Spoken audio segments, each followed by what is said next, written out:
The divisional officer in charge of the New Amsterdam fire station reports on responses to fire during recent protests.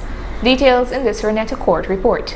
Due to the ongoing fiery protests in both regions 5 and 6, the fire police have been working around the clock to ensure that those fires are contained.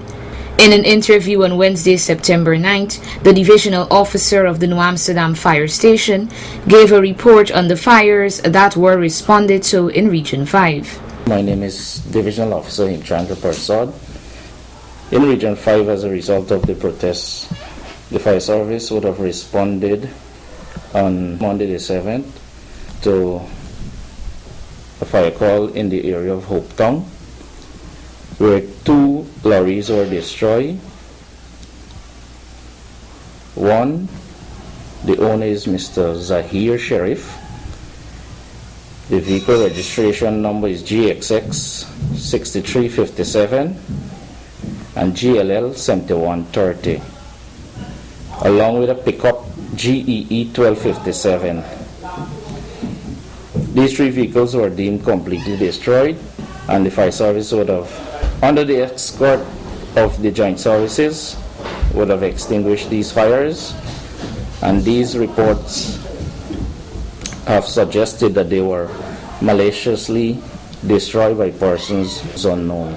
Ranks of the Rose Hall fire station on Monday would have also responded to a fire that was set along the number 1 roadway during a protest. There were also protest activity in number 1 area, which is in Region 6. Those activities, the Rose Hall Fire Unit would have responded in support of the joint services and extinguished those fires. As it is right now, that area, from all the information I receive, is quite quiet for now.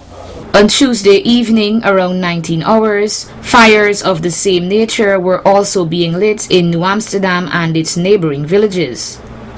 The first call was dispatched to Main and New Street, where the road was blocked, and the fire that was lit,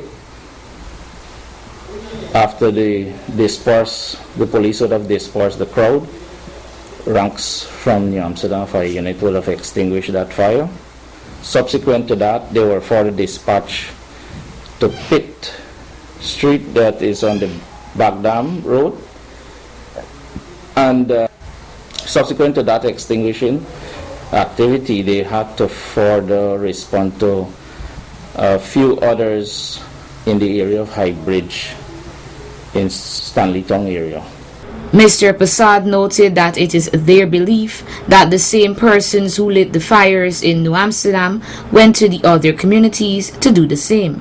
What actually occurred? It appears as though when the crowd was dispersed from one area, they move in to other areas and continue to light the fire. So it was like a 2-hour activity, 3 hours, but once you finish moving or dispersing from one area, extinguish the fire, they went to another area. He further added, all these events, the police would have dealt with crowd dispersal, and then the fire department would have extinguished the fire.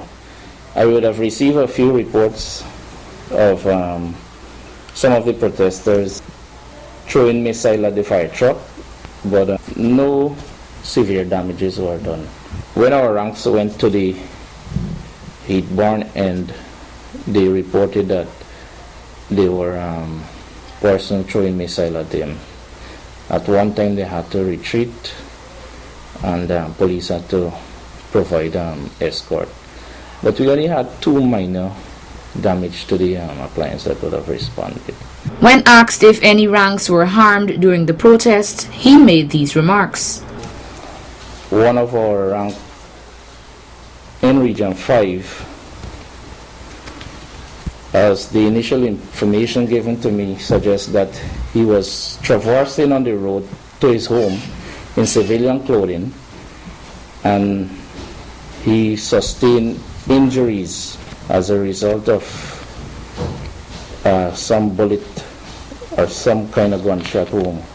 I don't have clarity as to the extent of his injury. I have persons at the hospital trying to clarify that.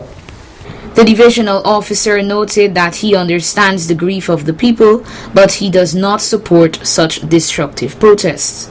I just want to implore on the public. I know as a result of the